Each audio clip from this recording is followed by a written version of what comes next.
Is it a plane? In other news, there have been reports of large flocks of birds flying all over the city. That's what I keep trying to tell everyone. It's not a bird, it's not a plane, it's hats and chats. It just has to be. Which one of you flatfoots stole my lollipop? I'm serious.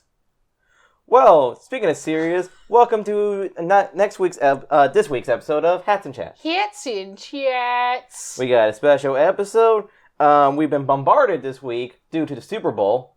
Yep. We didn't care to watch it, but unfortunately, the nerddom only watches it for the commercials. Yeah.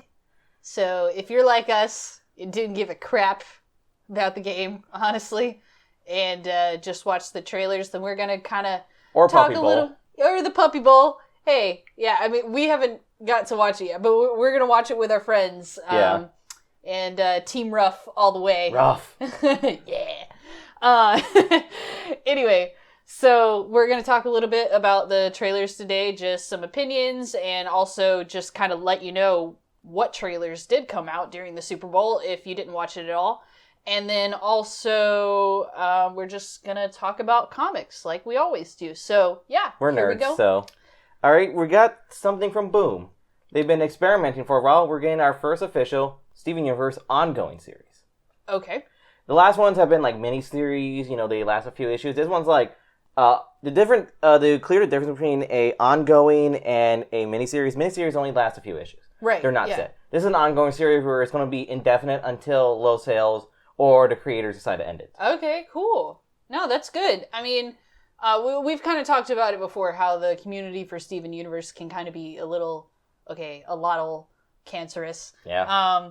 So, yeah. But the story and the show itself is fantastic, and it deserves an ongoing I think that's the comic, thing so- about fandoms. People need to understand if you can enjoy it without being part of the fandom, or at least tipping your toes on the surface area. Right. Because the further down the rabbit hole you go, the more madness you go into. Oh, yeah. I mean, every fandom, but you don't have to look very hard for the Steven Universe fandom to, I feel like make if you you feel bad about yourself. I think just typing the Steven Universe on Tumblr and just looking at the, not recent results, because that's the worst results, but top results are some of the, tastes. You get, it's like, well, I'm done. That's awful. That's so sad. Fair Because it's so great. Yeah, fair warning, guys. If you don't want to look up anything on Tumblr, I don't hate the site. I hate the people on the site. But never go on recent results. Do not go. Don't do it. Just save yourself, honestly. Yeah. Alright, next we're going to go to DC Comics. DC Comics. And they have a new series. Justice League of America. Sweet. Okay. It's a new lineup. And from what I remember, it consists of Batman as the leader, of course. Okay. It's going to have a reformed Killer Frost. Okay. Vixen. Sweet. Vixen. Atom. Lobo. This is a weird lineup. It's because this is supposed to be a sequel series to the events of Justice League Suicide Squad. Okay, but Killer Frost? During the events of a event series, Justice League versus Suicide Squad, she reformed and decided to be a good guy because being good is fun. So it's a she. I don't even know. I don't know this character at all. Killer Frost is a she. Basically, imagine scientists exposed to some magic stuff, and she has the power to control ice. Okay, cool. Killer Frost. Nice. Yep. Very nice. There's also the Atom, the Ray, a character I have no idea who that is, and Black Canary. Black Canary. Okay, cool. It's a pretty solid lineup. It's going. Yeah, I just I don't know. I have no idea what to expect from that at all. I know we have the wild card Lobo. I feel like he's going to screw a lot of things up. Yeah. I'm also glad. Who's doing this? Who's the writer? Let me check. The writer is internet is Steve Orlando. I've heard him. I've heard him every now and then. Okay. And anything notable that you can think of that he's done? I don't know. He feels like that kind of writer who I hear his name pop up, but not for a particular series. Okay. But this is gonna. Maybe he's just had weird projects like this. This is kind of strange, honestly. So. And this is Justice League of America is an interesting title ever since the New 52 because the original Justice League of America was basically, you know who Amanda Waller is, right? Yes. From DC. Yes. That was her team. She basically made her own Justice League that's supposed to be a response if the main Justice League go rogue. Oh. But that show... She would do something like that. But the series didn't sell well. That got canned. Then we had another Justice League America, which is basically, hey, imagine Justice League, but without continuity messing it up. So it's supposed to be like a series you can dabble your feet into without being afraid of events and all that stuff. Okay. Problem with that series was it never finished. Oh. Sad. Yeah. Was it just like not selling enough, or It was just Brian Hitch. Brian Hitch is one of those artists. He takes his time when he draws. Problem is, he takes his time seriously. Like this, every issue gets delayed, and it's practically not going to be finished. Okay, so you just took too much time. Yeah. Huh. Okay. Because the series was supposed to end last year, but Rebirth is going on, and some issues pop up every now and then. Yeah. So there's no point. Okay. All right, next we're going to go to the lovely lands of IDW. IDW. And we got, let's see. It's just there's so many comics. Loading. Oh, an annual for Rom, Space Knight. Oh, cool. You don't know who Rom is, right? I do. We have talked about it before. Yeah, basically for those who are unfamiliar, Rom was originally a 70s toy, which was only famous for being one thing. First toy that lights up with electronic parts. Seriously, that's all it's known for. Huh. I mean, that's still cool. Yeah. Like, I mean, it was a very it's like simple a toy. weird toy history, but Yeah, but yeah. then Marvel had a comic with it that actually changed the Marvel Universe. So many stuff happened with it. Cool. But the problem was Marvel couldn't use the character Rom because they lost the license with it. Oh, okay. But the stuff that happened is still canon. Okay. But IDW, who's currently the king of toy-based comics, now is able to use Rom, and they're making an annual based on it. And the Rom okay. comic, from what I heard, is pretty good. Okay. Solid. I love how derpy his design is. Like, he's a very simple character. Like, Okay. he has a box head, red lights, simple bodies. Like, you would think they'll update his body, like his design for the modern age, how they do other toy comics, like the Transformers, G.I. Joe, and all that stuff. Right. No, he's been the same ever since. Wow. Retro. That's weird. That's really weird. Just because you're so used to, I mean, not even toy-related comics and stuff like that, but just like, honestly, any Retro product. character from any comic, you know, Not it only, seems... not only that, we're on a kick of making modern designs for retro stuff. We even have a modern Archie comic that's supposed to be like modern day and all that stuff. Isn't that weird? It's even weird who the creative team is. Who? The writer is Mark Waid, the guy behind Kingdom Come. Oh, yeah. Mark And Waid. the artist is Fiona Staples, aka the artist of Saga. That's weird. I have my own... What? I have my own conspiracy for that comic. I felt like it was a bet. I felt like Mark Waid and Fiona Staples was like, hey, what's something we could take our talents into for something no one asked for and yet make it good? And I bet they're like, Archie. Archie. That's Archie. so strange. Okay, cool. So, What's the next one? Yeah. Image. Image. Spawn 270. Spawn 270. Wow. Wow. Wow, man. Getting around to 300. That's insane. I'm so excited for a Spawn 300. Yeah. Because, like, Spawn has been one of those consistently decent comics from Image. Because it had low points here and there. Right. Because of 90-isms. Right. But it's been doing pretty good now. And, like, honestly... I mean, the fact that it made it through that patch, though, and is still going, it says a lot, honestly. Because a lot of 90s comics didn't fall through. Like, Rob Liefeld's Youngblood was so 90s that it's almost a joke. Yeah. And the only other one I can say is Eric Larson's Savage Dragon has been the same ever since. It's like embrace its like silliness and dumbness. What were comic creators thinking in the 90s? Money. Because they realized like, hey, teenagers are dumb and stupid and violent. Let's sell dumb, stupid, and violent stuff. It's just so crazy. Also, it seems like it's a world away, you know? Also, it's a collector's bubble because back in the day, people thought no matter if it was an issue number 1, it's going to be valuable. People don't realize what makes an issue number 1 valuable is it has to be rare. Like, Teenage TMNT number 1 is worth like several $1,000s because it had a very limited print run. Right. That's why it's rare. But Youngblood number 1 is garbage. It has not changed any price at all. Because it was overprinted, like millions and millions of copies are everywhere. There's like warehouses full of this crap. Wow. Like these are the kind of comics you go to a flea market and find. Oh, okay. Like, wow. I bet that would be really sad, honestly. Like, if you found it and you don't know too much about comics and you're just like, oh, I have a number 1 of this? Like, this is probably worth something, you know? Then you go find out and it's just like, nah, dude, it's the same price as when it was bought. Yeah. That'd be sad. Like, the Death of Superman is only $50. Wow. And that's expensive by 90s comics. In fact, I think I own one of the most expensive 90s comics. My first appearance of Carnage. I've seen it go up for like $200. Wow. That's Yeah. crazy. Like, Dude, can you imagine when we were like 40? Yeah. You know? It's like, crazy. I think the only thing a 90s comic can be important and expensive if it's actually brought in a character that's really popular and is sought after. Right. Like, it has to actually... There is supply and demand. Right. That's Superman is so common that there's a lot of, like... There's an... Like, the demand and supply is kind of equal. Right. Because it's not going to fluctuate for a while. Right. Yeah, that's awesome. Yeah. I don't know. I just, like, thought of this randomly. I don't know if I told you. I think I'm gonna go to RTX Oh. in July. Oh. Yeah. You meet your bae, Babs. Yes, Babs! And Barbara. Lindsay and Aaron. Yes, Miles. I want to meet Miles so bad. Miles is awesome. I'm just, like, go. watching Always Open, I've just, like, gotten to know so many people. Hey, you might get to Rooster see, Teeth. like, a sneak peek of, Volume 5. Yeah. Yeah.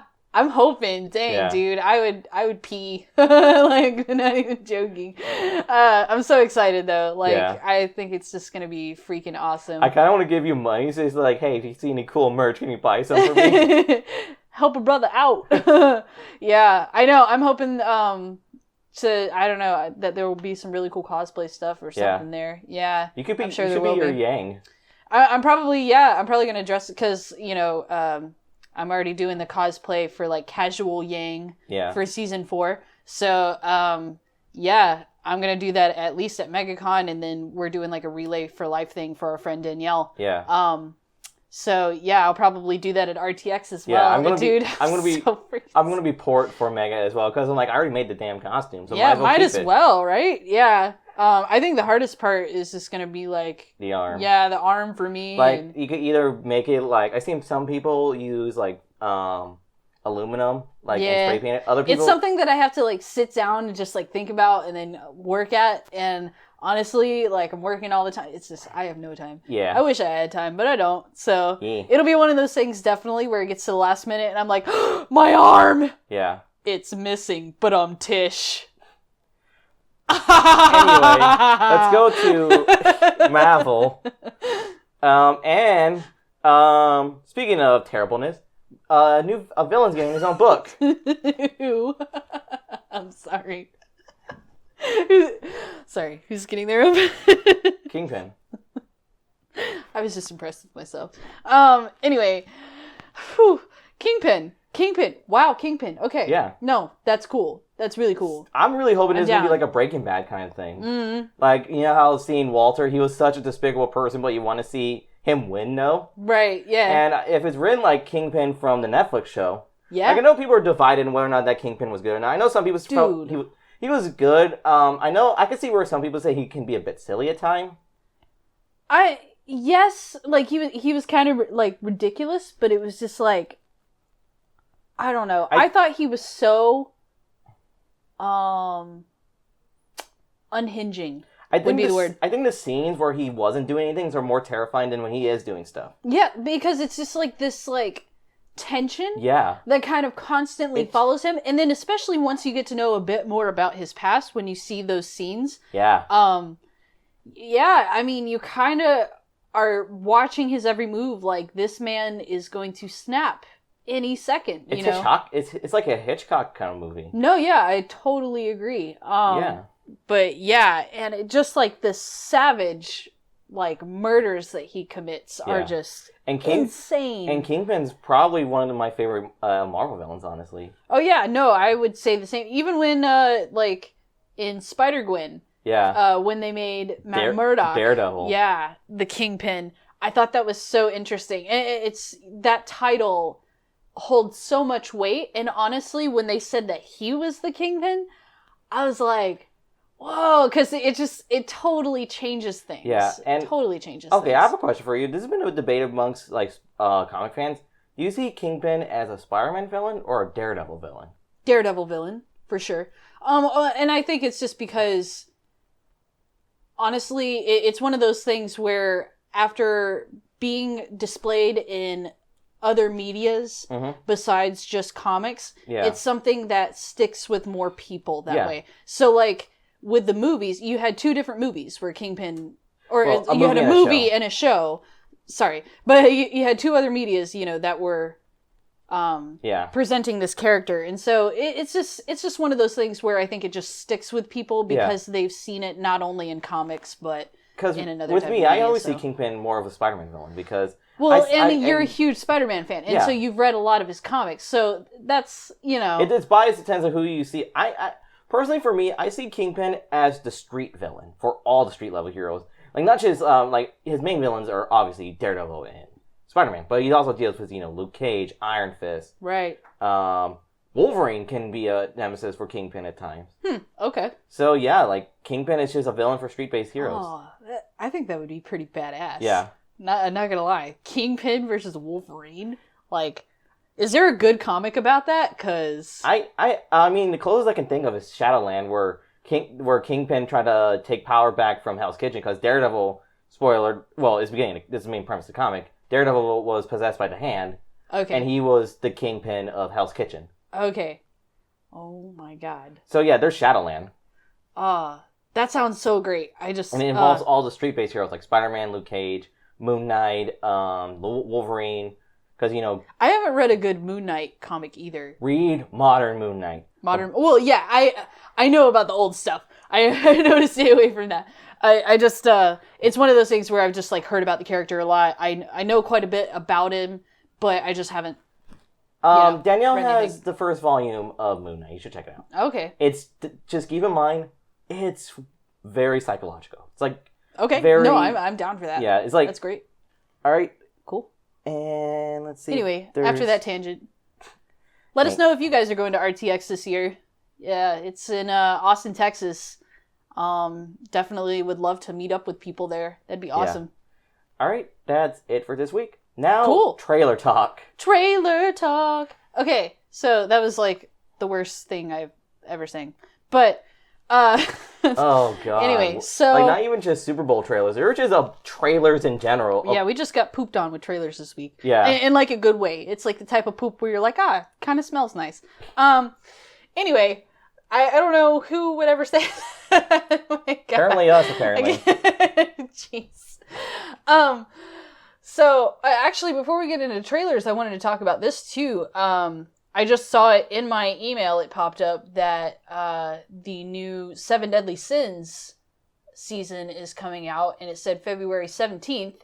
So, be looking out on Netflix for that. I am super hyped. Same. I'm so hyped. There is kind of hyped.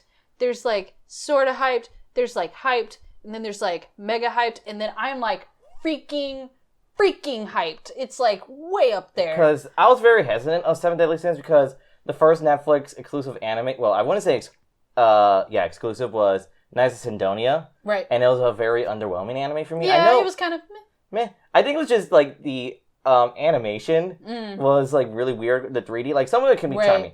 It's Ruby can be really charming with the 3D animation. This one was just very... Well, and you gotta consider, too, Ruby uses a totally different type of, animation. Yeah. And so, yeah, most of the time when they try to do, 3D stuff on a 2D background, if you're not using the right animation engine, it looks awful. Yeah, because I know you have a grudge against the Berserk movies. Oh, I do. No, yeah, if you guys have ever seen Berserk, I don't, really recommend it to everyone, because it's incredibly dark. Quite bloody. The show is great. Actually, I heard aren't they continuing? There is a new Berserk anime on Crunchyroll right now. Okay. It has a weird thing. What?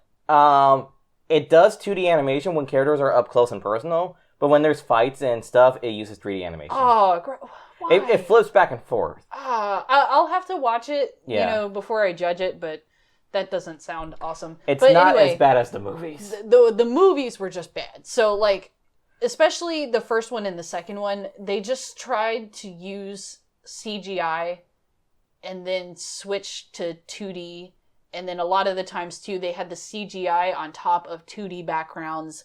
And this was at a time where animation studios hadn't quite perfected that art. Because I believe there is a good way to do it. This was not it. Like, let me tell you the best use of 3D animation with 2D? The Ava films. Because the only thing that's 3D are the mechs. Okay. And the mechs actually blend in pretty well. Okay, like, cool. All the mechs and the monsters are 3D, and all the humans are 2D, and that makes sense. He's talking about Evangelion. Yeah, Evangelion. Yeah. The movies, not the original show. Not the movie. Or movies, not the show. Yeah, because, I know what you're talking about. But yeah, the third movie was good, though. Yeah. For Berserk. I feel like by that point they had, like, perfected. Kind of gotten it together.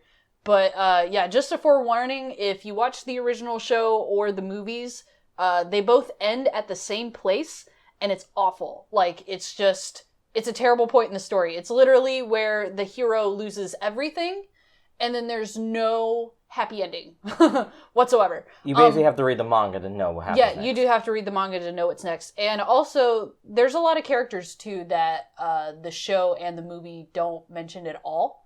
So, reading the manga in general for Berserk is just a better option. Yeah. But I don't know. With this new show, who knows? But going back to Seven Deadly Sins, for those who don't know, it's a fantasy setting kind of show, and it follows these outlaws known as Seven Deadly Sins, these really powerful individuals who are hunted by the knights of the main kingdom. Yep. And so there's this whole backstory, and it's kind of slowly throughout the show giving you an idea of what has happened to these characters while they've been on the run, and it even is hinting that they're not necessarily criminals, that it's just there's this whole conspiracy against them and all this stuff. So it's really good. Quite a bit of fan service. So if that type of thing bothers you, I'll admit, like, even me watching the show, I'm just like, all right, is this necessary? But other than that, though, the characters are lovable. And yeah, I can't really say much more than that. Also, like, it gets, not randomly, but it does, like, at certain points throughout the show get pretty deep and kind of emotional. Yeah. So yeah, there are a few times where you're going to be like, the whole show, you're like, haha, this is great. It's so funny and just, like, fun to watch, and the action's great. And then all of a sudden it's like, yeah, well, feels. Have them. What's it with the animes we enjoy, and they like to ruin our emotions? I don't know. I think there's just something about, it like having a good laugh and then a good cry. Yeah. Like, literally, I think some of my favorite animes have moments like that. Oh, no, definitely. Mine for sure. Like, I've told you about Beck. Yeah. Like 1,000 times. There's this anime called Beck, Mongolian Chop Squad. It's got a really long name. But it's basically about, like, this group of Japanese boys. They form a rock band, and their dream is to, like, go and tour in America.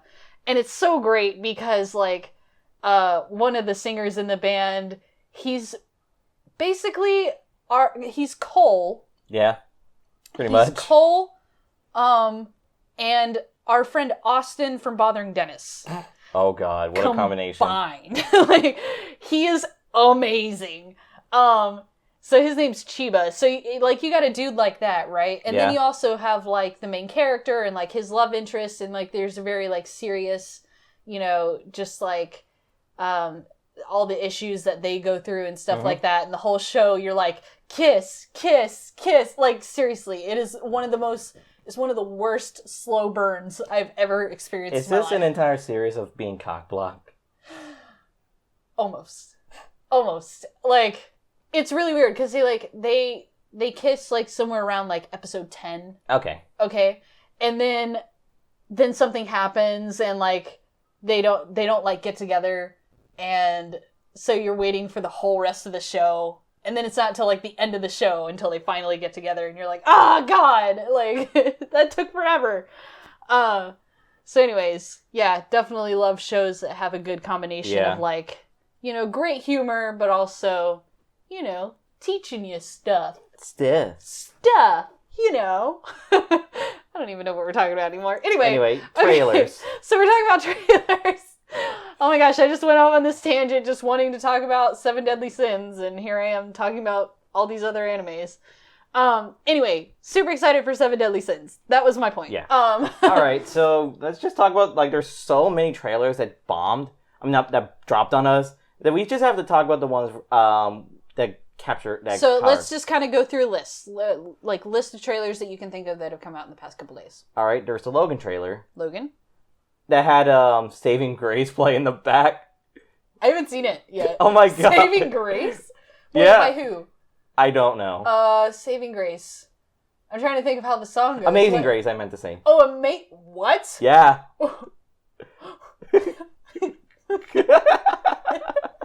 I don't know. What?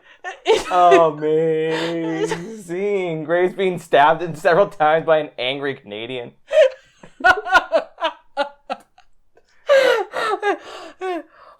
Or my bad, Australian. It's Hugh Jackman. Oh my gosh.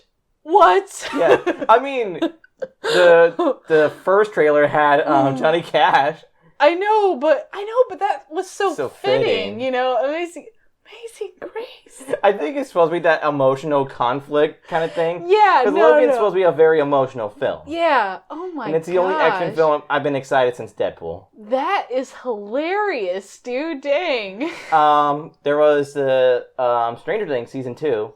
Yes. Oh my gosh. This is going to be a scary season. Yeah. Oh, it's going to be horrifying, and I'm so excited. Yeah. Yeah, and I don't think I've ever said anything like that in my life. Okay, you know, because just a point about me, I am not really into horror at all. You avoid it like the plague. I hate it. Like Like, well, specifically when it involves like Supernatural. demons and ghosts and stuff like that, Yeah. which is so funny because Stranger Things is pretty freaky, and you could make an argument that it's pretty demonic. yeah. It's more Eldritch. Yeah, I would say that. It's very yeah. Lovecraftian. Yeah, Lovecraftian, sure. But I'm super excited. God, it looked so This good. one is going more Cthulhu on our Oh app. yeah, it's like literally our world is turning into the other one. Yeah. The So- upside down world. Yes. It's gonna be so good. Anthony and I were talking about it last night, and he was just like, it was so great. So he was like, so Stranger Things 2. I was like, yeah. And then he goes, my body is ready. Like, Anthony goes all over Stranger Things. I think he's Yes. the biggest fan out of all of us. Oh no, I don't know. I really love it. I love it too. Like, it's probably one of, I honestly say, Fight me, Anthony Darrington. As much as I love Marvel Netflix shows, and they're practically one of the top-notch shows, Stranger Things, it just goes above and beyond. Yeah. Practically one of the best shows out there, to be honest. It's so good. Watch it right now, Everything people. about it, it's so well done. Watch season 1 now, people. It's yes, there. if you haven't seen it yet, I'm sorry. I, try my best not to judge people, but that's ridiculous. Yeah. Other trailers. We got a new Guardians trailer. Yes, got a new Guardians trailer. Honestly, I am avoiding those like the plague. Because superhero movies are bad with trailers. They're terrible because they always just give away all the best action scenes or the best jokes and stuff like that. So no, I'm not watching. At least I will say the one thing I like about Super Bowl trailers is they're only 30 seconds. Yeah, that's true. That's true. That's probably the best thing about them. Because there was a Wonder Woman one as well. Yeah. Okay. They didn't reveal much. Yeah, and I saw the one that was in theaters, and I was just like, no, I didn't want to, I don't want to know, I just want to see it. Probably really hard working at a trailer. I will say though, the first trailer that I did see in the movie theater, I was like, oh, even though I didn't want to see it, at the same time, I was like, this looks so good. So excited. Other noteworthy trailers this week, we got a new one for Samurai Jack Season 5. Yes, and I've never watched it. You never watched Samurai Jack? Nope. Oh, well, that's interesting. You're like, I hate you now, but... No, it's probably one of Cartoon Network's best shows. Yes. I think it's really just nobody, when I was growing up, ever talked about it. Really? And, yeah. I know. It's weird because now all of my friends are like, seriously? What's wrong with you? And I feel so left out. I feel like I'm just like an alien from another planet. I mean, good thing though, Adult Swim is airing, has all the first 4 seasons on their website. Okay, cool. So yeah, I definitely should check it out. Samurai Jack and the new season is interesting because it deals with Do you know the basic premise of Samurai Jack at all? Honestly, don't at all. Okay, it's a dude who's a samurai. Well, it's I basically guess. the premise is there's a samurai. We don't even know his name. Jack was just a nickname given to him. Oh. He's just referred to as the samurai. And his village was attacked by a demonic being known as Aku.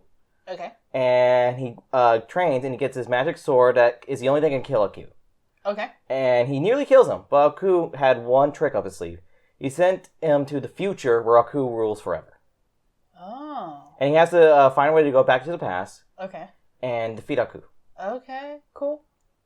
Sweet. And the problem was we never had a 5th season originally because the ratings were going a little less desirable and the show was canceled. Okay. And this 5th season was supposed to be the finale. Like how it ends things because, spoilers, well, not spoilers because we're getting a 5th season anyway. Jack never defeated Aku.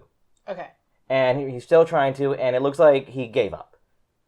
Okay, so it's sort of like, cool. And we're dealing with new characters. Like Aku has his own kill squad.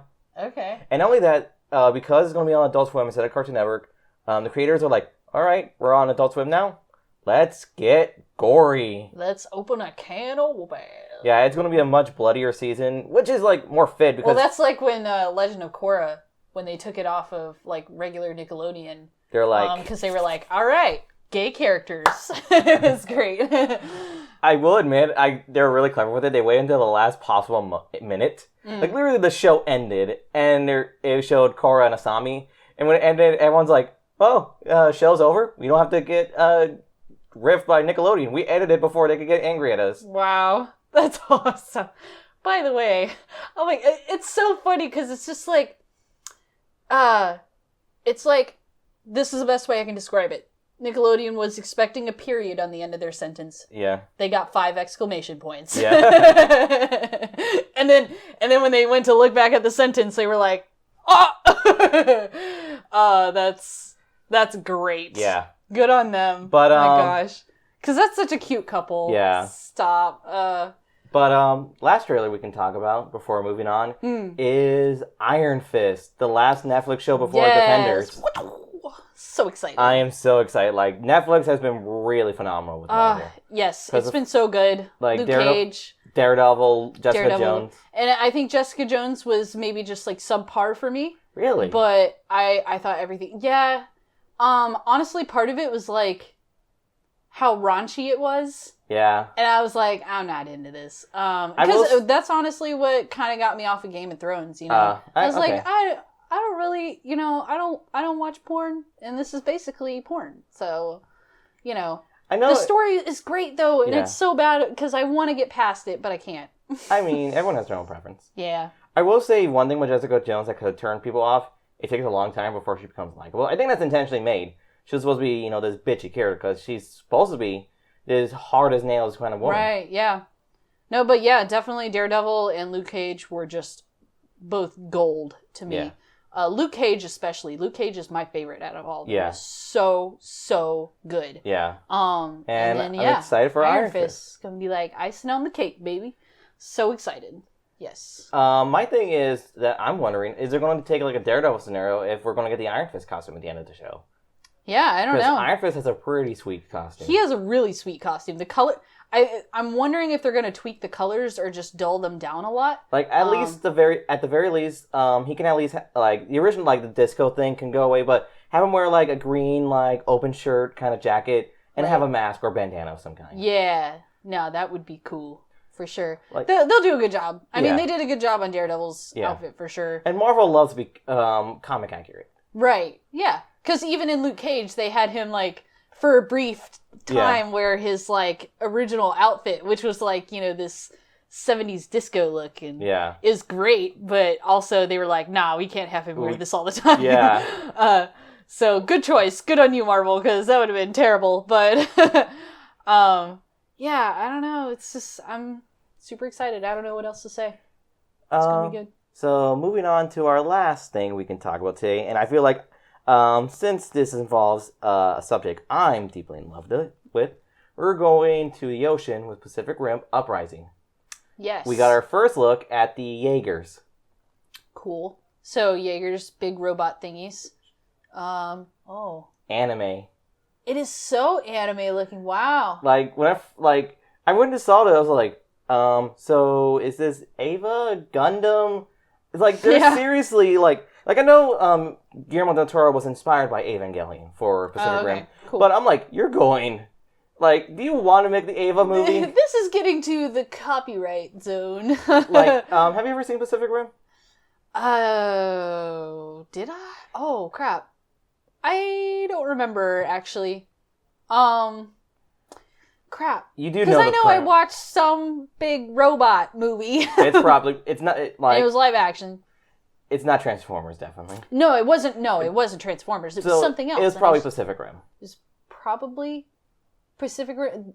Isn't there one other though that was not too long ago that I can't think of right now? Not really. Okay, maybe I'm just crazy. Maybe it just was Pacific Rim. Anyway, yes. I think Maybe. Honest Trailer summed up the first film as either the most awesome dumb movie in the world or the most dumbest awesome movie of all time. Okay. Because Pacific Rim is glorious, but it's dumb. But good dumb. It's just, you don't see this movie for... This is not going to be a film that's going to win Oscars. Right. This is a film you want to see just to see giant robots punch giant monsters. Who acted in Pacific Rim? I don't know much of the actors. I do know one of them. I don't know his name, but it's the guy from It's Always Sunny in Philadelphia. Okay. But in this one, we're getting a new protagonist.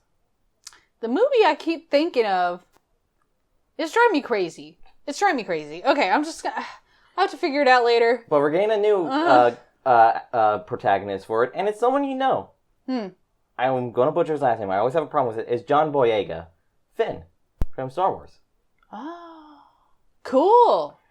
And he's going to be the new pilot for Gypsy Danger, the main mech.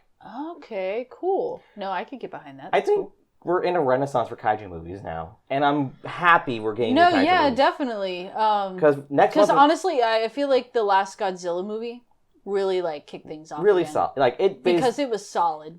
Like, we had testing waters with Cloverfield, but that movie was so shaky that a lot of people, film goers just went out because it was. And then there was 10 Cloverfield Lane, which was like, what are you even trying to do? Did you see that? I refuse to. Yeah, don't.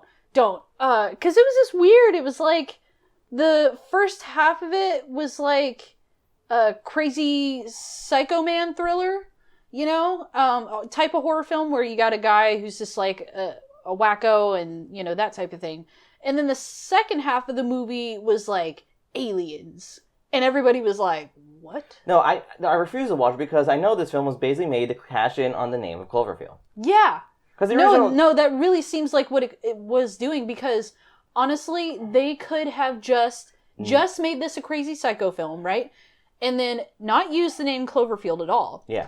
And then just had it where, because the basic premise was just like this girl and I believe her boyfriend or something, they're told by this man that aliens are going to invade the earth and stuff like that. And he really convinces them. And so they actually stay with him, but he's insane. Cuckoo for Cocoa Puffs. Yes, he's cuckoo for Cocoa Puffs. So eventually she gets out of there and stuff. And then there actually are aliens. No, and I'm not even, I don't even want to put a spoiler because it has nothing to do with the monster. What's funny, the original name was going to be called The Cellar. The problem Which is what it should have been called. J.J. Abrams money. But J.J. Abrams, why?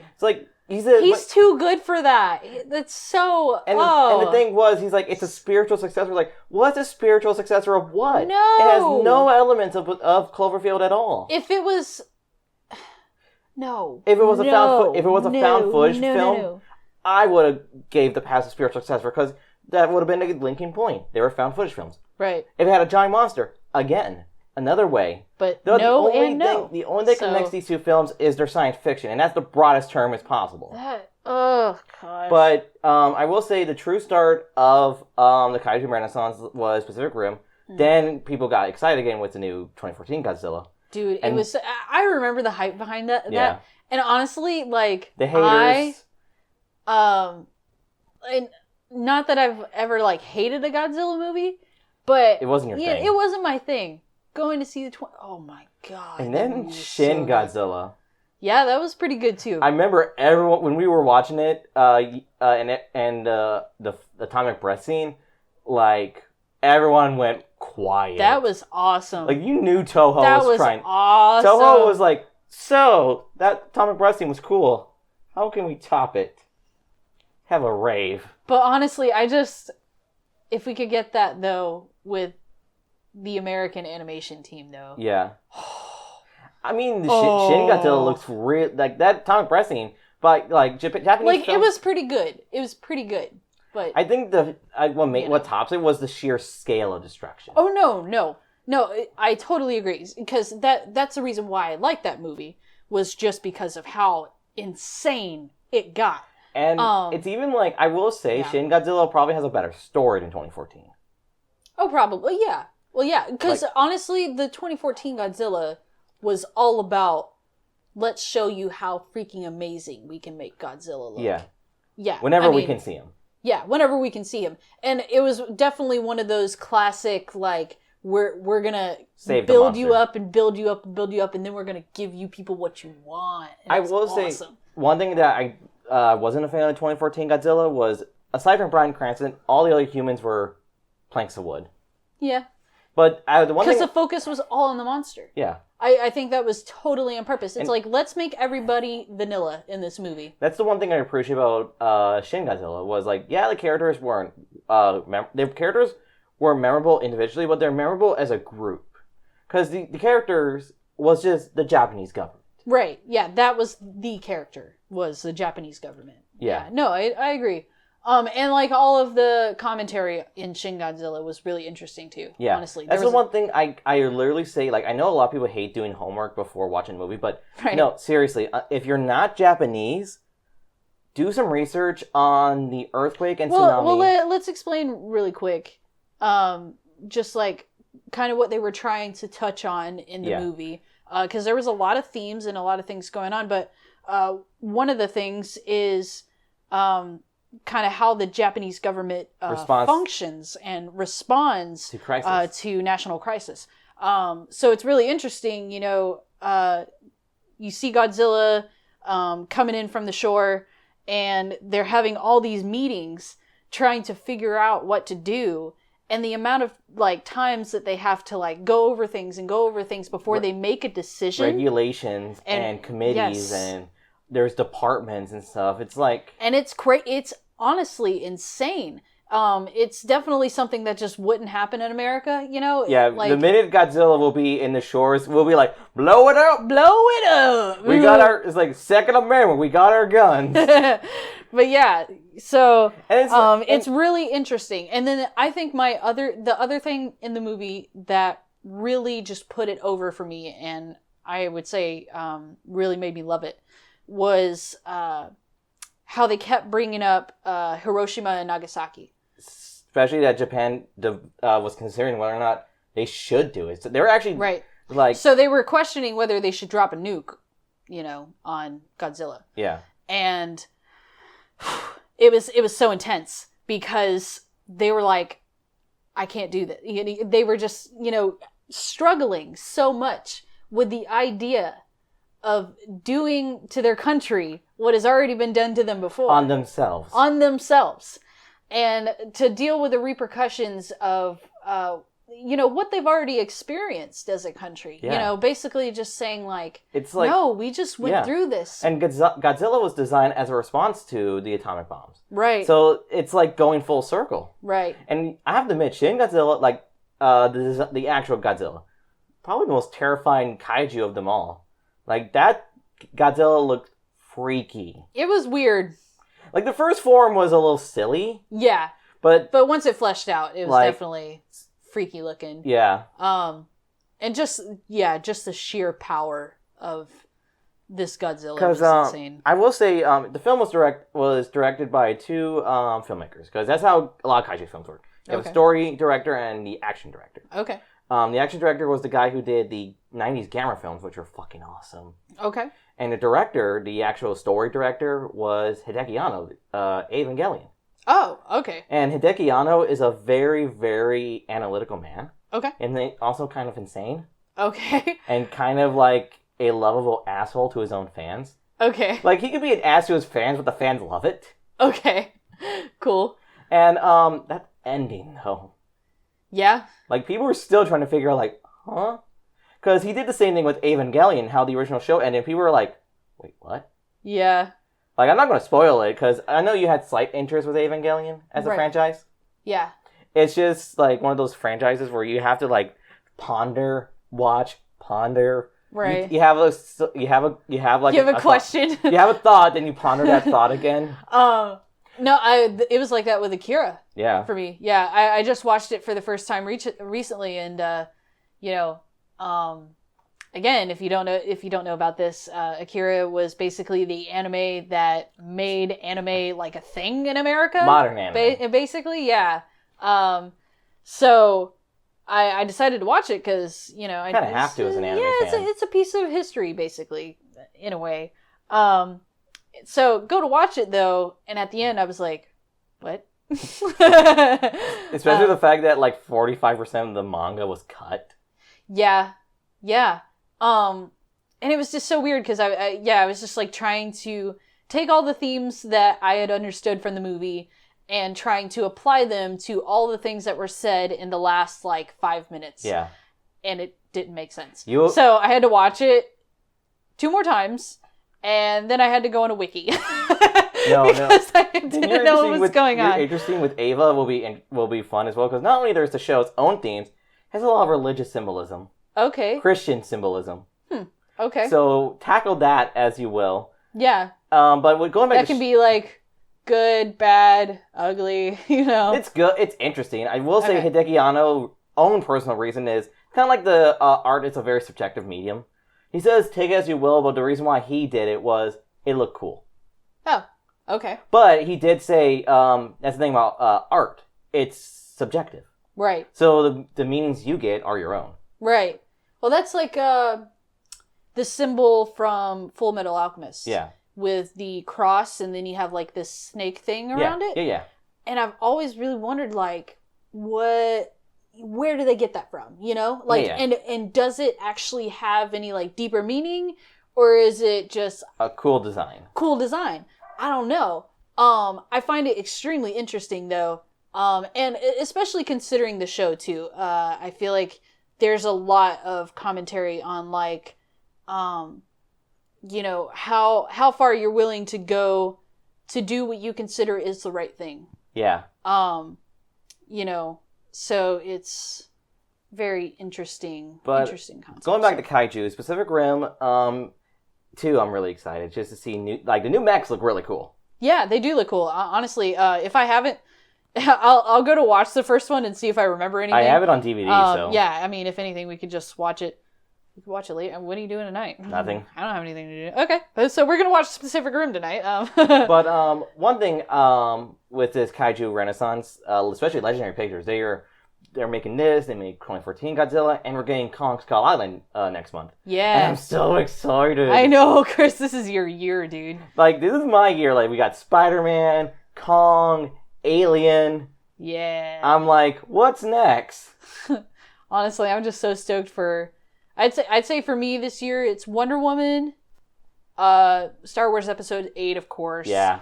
What else am I really excited about? What have I mentioned before? That I'm like, I know there's something, and I'm just not thinking of it right Guardians now. 2? Guardians 2. I am excited for Guardians 2. I am.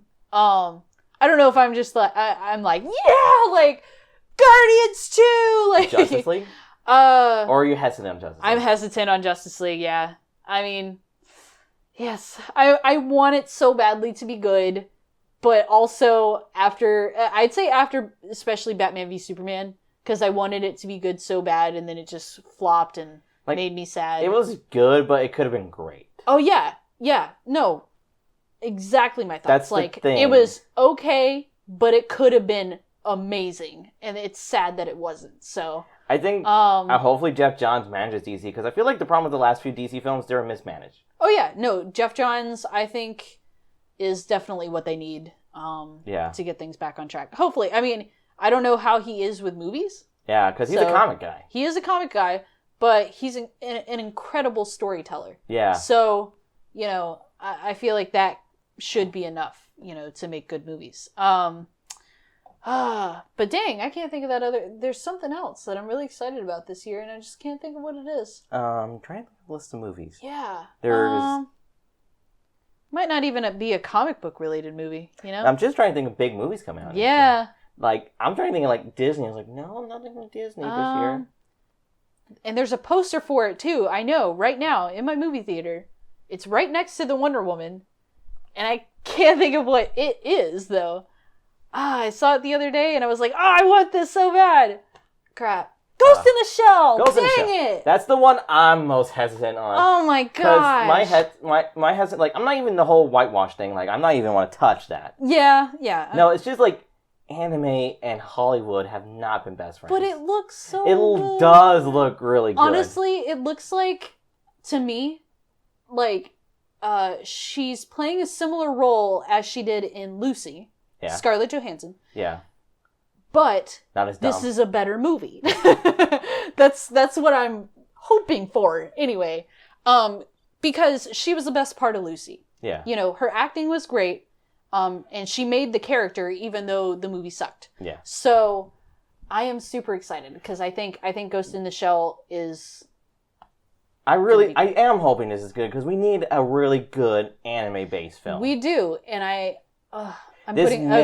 know it's so bad for me to put so many hopes in a movie, but I really, really, really, really want this to be good. It's basically one of those scenarios where it's like, please be good, please be good, please Yes. be good, please be good. Yes, because just the commentary in Ghost in the Shell and the themes are so good, and they need to be talked about.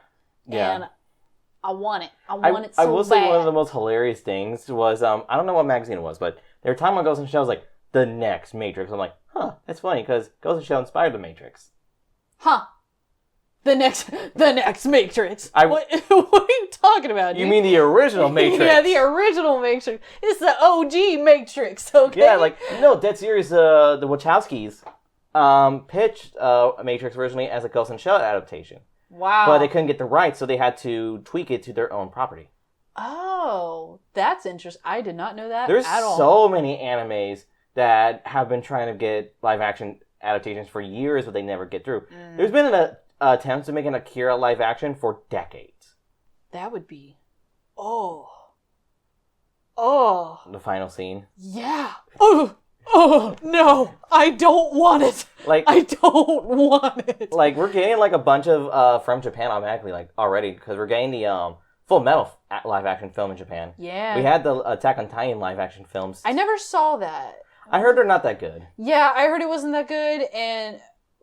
Isn't the next season of the show supposed to come out this year? Yeah, this Finally? year, spring. Yeah, finally. Oh my god, we have waited so long. It's like, I think awful. our entire group just are like, we're going to see it, but we're not as excited as we were when it first came out. Oh no, yeah, definitely, because we were like, when's the next season, as soon as the first season ended, and then we've just had all this time to sit and mellow and, watch other things and stuff. Like, new stuff has been coming out more consistently. Well, I mean, that's kind of like Cole with The Last Guardian. Yeah.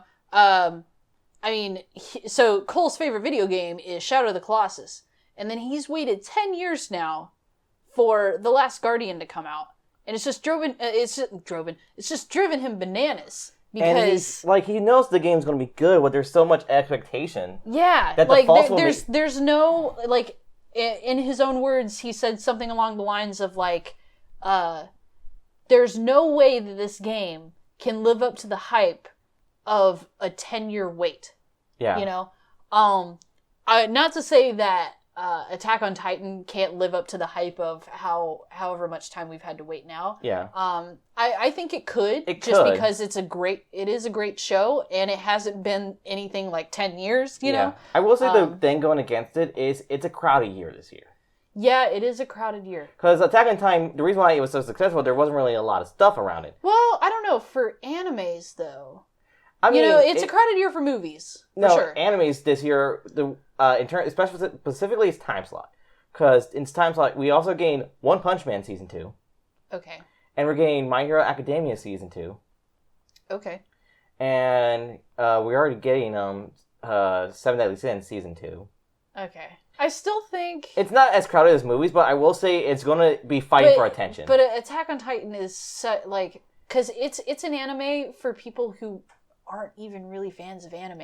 Yeah, definitely. Honestly, I see people all the time come into like Chick-fil-A or the movie theater wearing Attack on Titan shirts, and I'll be like, "Oh, that's so cool!" You know, like, do you guys watch any other animes and stuff like that? And most of the time, the answer is no. Yeah, because my brother-in-law likes Attack on Titan. Yeah, and he his last anime he watched was Dragon Ball Z back when it was on Cartoon Network. Yeah, so if that says anything, you know, Attack on Titan is just like a huge It's an easy show to get into. No, yeah, really, honestly, it's so very simple premise. Yes, simple premise, but like the horror and drama of it is something that like catches people's attention. So like the other anime, it's sort of like Game of Thrones, honestly. You know, Game of Thrones. I heard a lot of comparisons of Game of Thrones with Attack on Titan because it's so awful. Both of them are like not awful as in like quality, but awful as in like the content and what's happening to people in the show. Yeah.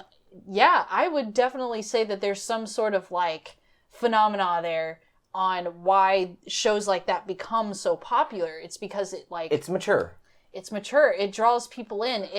But it's not gimmicky mature. It's like, yes, there's blood and gore, but there's also drama and stakes. Yeah. Yeah. It's very human. Like that's what I would call it. The one thing going against Attack on Titan when it comes to comparison with Game of Thrones, like Attack on Titan, unless you're the three main characters, you are disposable, whereas Game of Thrones, everyone's disposable. Say that, but like the main character, well, he didn't die, but I mean... we had our freak out. Yeah, but everybody was so confused. I remember being confused as hell, you know, just like, wasn't he the main character? I will say, but in Game of Thrones, it literally is no one is safe. Nobody is safe, because there's no main character. Yeah. Like, literally, it's just this show that hops around and follows the lives of several different families and people. And it's one of those shows where you need that pillow. Oh my god, yes. Have we mentioned your special pillow? Yeah. I mean, if you guys haven't heard before, I have a pillow. It says, leave me alone so I can cry over the death of fictional characters. It's pretty fantastic. Which, by the way, do we have anything else to talk about? All from this week, what else to talk about? If we don't, it's fine. I just wanted to make a final announcement.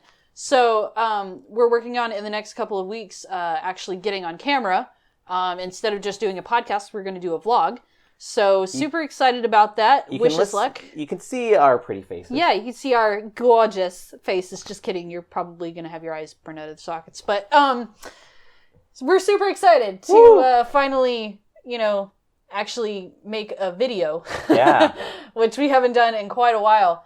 Yeah, did you have anything else you wanted to say? I just wanted to announce that real quick. No else. Okay, cool. Well, we love you dudes. Have a great week.